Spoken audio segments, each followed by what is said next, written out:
Support for this podcast comes from the Central Valley Journalism Collaborative, connecting communities with the resources, infrastructure, and networks to ensure a vibrant local free press. From KVPR in Fresno, this is Central Valley Daily. It's Tuesday, December 17th. I'm Elizabeth Arkalian. Tulare County is the top dairy-producing county in the nation. Now it's home to scores of dairy farms whose cattle have been infected with avian influenza. It's demoralizing, yeah. From a morale standpoint, it's hard to see that many animals not feeling good. And the virus has not only reached animals, but also dozens of people. Hear how people on the ground are responding in just a few minutes. But first, today's headlines. Jake Soberall and Irma Olguin Jr. will be sentenced this morning in federal court. They're the co-founders of Bitwise Industries, the Fresno-based tech startup that went bankrupt last year. Hundreds of workers across the valley and in several other states lost their jobs. Soberall and Olguin Jr. each pleaded guilty in July to 2 counts of wire fraud and wire fraud conspiracy. The initial investigation charged the two with defrauding investors of more than $100 million. The two face prison time and restitution payments of up to $115 million. Congressman Jim Costa is the latest voice to say President-elect Trump's promise to deport millions of undocumented immigrants would be bad for agriculture, especially factoring in proposed tariffs of 10 to 20% on all imported goods. With the possibility of a tariff war beginning with Mexico and Canada, give us a break. I mean, this is not going to help the farm economy. Costa made those comments Monday on MSNBC. The Department of Labor estimates as much as half of California's agricultural workforce is undocumented. And although one goal of the tariffs is to prop up domestic products, many fear they will still end up raising prices for American consumers. Fresno County supervisors will vote today on a tax-sharing agreement that could change how the city of Fresno and the county share property tax revenues. The county is set to vote on an agreement that Fresno city leaders approved on Friday. City council members told news website Fresno Land that the agreement will bring in more revenue for the city. It could also help develop housing in the city's southeast corridor and could reduce restrictions on new housing developments outside of city limits. Doctors who want to know more about someone's alcohol usage could be better off using a blood test than just asking them directly. Cap Radio's Kate Wolf has more from a recent UCSF analysis. National experts have recommended for decades that doctors screen for unhealthy alcohol use during appointments. But people might be uncomfortable discussing their drinking with doctors or might not remember how much they're consuming. The search for a biomarker that could show unhealthy alcohol use led researchers like Dr. Judith Hahn to phosphatidylethanol, or PEth. It forms in the blood when someone drinks alcohol, and it lingers in the body. When people have a lab number to think about, it can be very helpful and motivating to say, okay, I'm going to try to get that number down. And then when they get that next lab test and the number is down, they can say, see, I did it. And I need to be careful because I don't want that lab number to go back up. Hahn says she'd like to see progress making testing for PEth cheaper and more accessible. In Sacramento, I'm Kate Wolf. Over a dozen geese that were reported dead around Truxton Lake in Bakersfield likely died of avian influenza. That's what wildlife officials are saying is the culprit after the birds were found in early November, SJV Water reports. The geese are among more than 120 million birds that have been affected by the bird flu virus nationwide. The virus is spread from animal to animal, as well as through contaminated water, tires, and shoes. Support for Central Valley Daily comes from Fresno Mazda, part of the Prieto Automotive family, with special holiday financing deals on select models through the end of the year at the new showroom on Blackstone and Barstow. Information at myfresnomazda.com. And now to our main story. This week, the USDA is expanding its testing of milk supplies for bird flu. The virus has ravaged poultry flocks and cattle herds and now has been reported in 60 people. More than half of those are here in California. And although the virus does not appear to be spreading between people, health officials worry it could evolve as more people catch it. KVPR's Kerry Klein brings us the view from dairy country. It's a foggy afternoon in the Central California city of Tulare. In a parking lot, county employees are handing out gloves, face shields, and N95 masks. I'll take some of the N95s too then. Oh, N95? Yeah. It's open to residents of 2 local counties.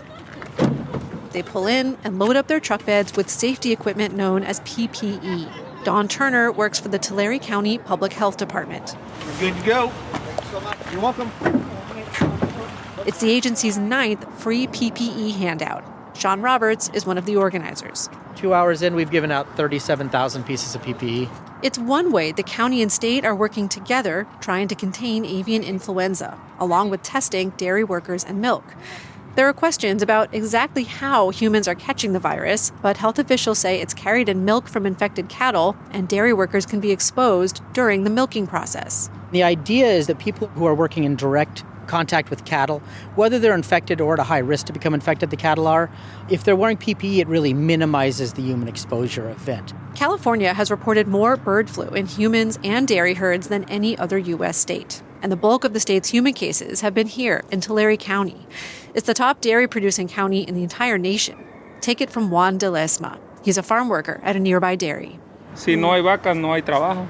If there are no cows, there's no work, he says. A water tower here was even made to look like a glass of milk. Bird flu was detected in California's cattle in late August. De Lesma says he saw cows get sick.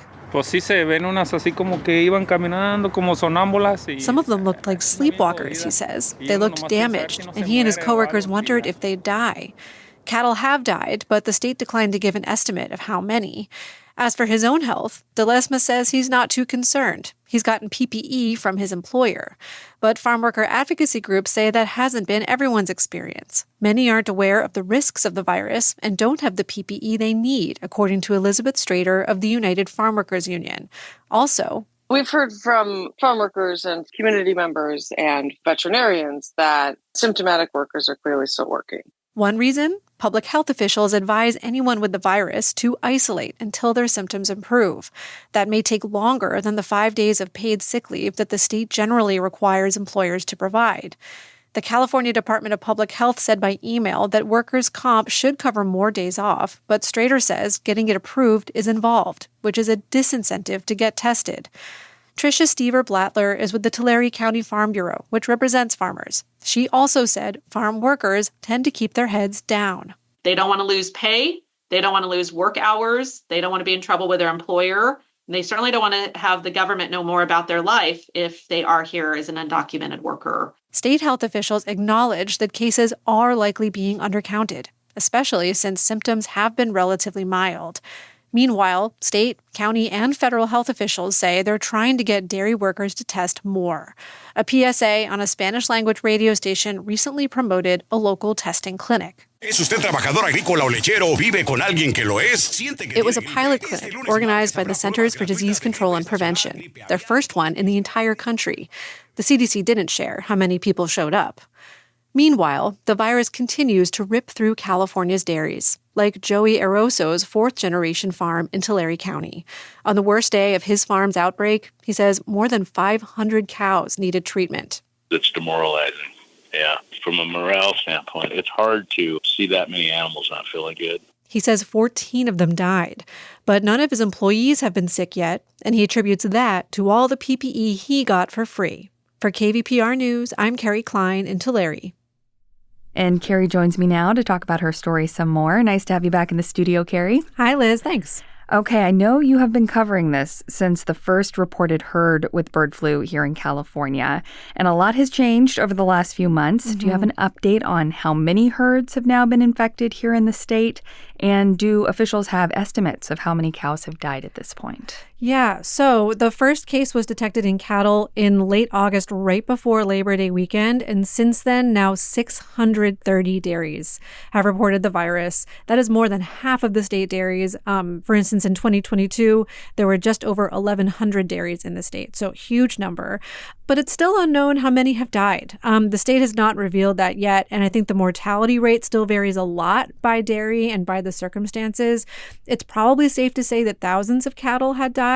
That's according to Anya Radabaugh, the CEO of the trade group Western United Dairies. She gave me that number, but she pointed out how complicated a calculation it is.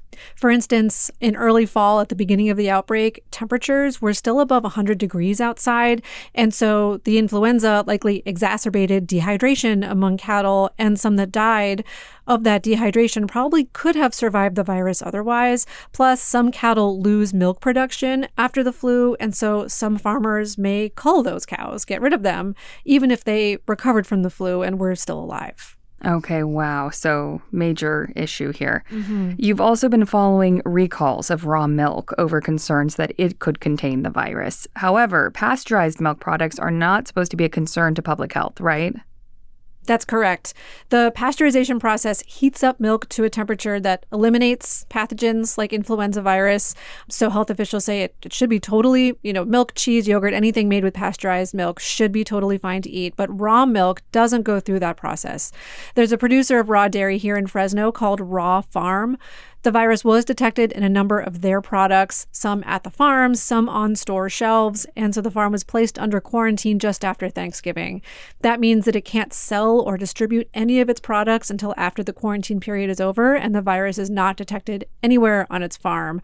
No cases of bird flu in humans have been associated with raw milk, but health officials warn against drinking it anyway because of any number of pathogens that could be in there, not just bird flu.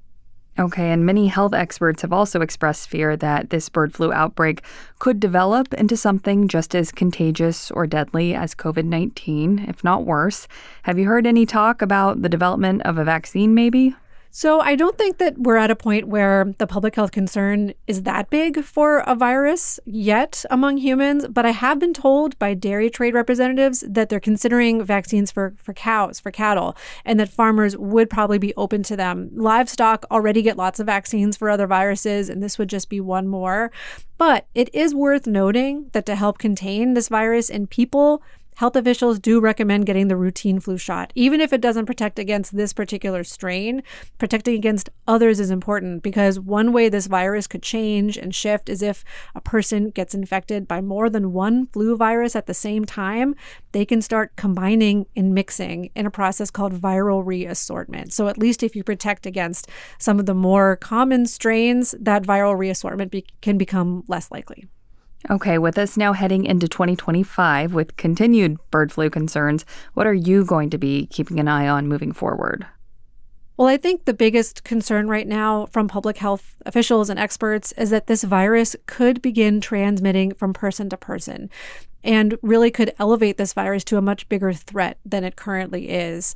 I also think the nomination of RFK Jr. as health secretary under President-elect Trump is also something to keep an eye out for. Because if he is confirmed, he could very much change how health officials approach outbreaks. He's also been very skeptical of vaccines, not to mention he's been a proponent of raw milk. So all of these things could change the landscape next year. KVPR's Kerry Klein, thanks so much for your continued coverage of this issue. Yeah, thank you, Liz. And that does it for today. If you like what you've been hearing on Central Valley Daily, help support the show by leaving a 5-star rating in your podcast app. Even better, share the podcast with a friend. Today's episode was produced by Jonathan Linden and KVPR with support from the Central Valley Journalism Collaborative. I'm Elizabeth Arkalian. Find the latest local news anytime at kvpr.org.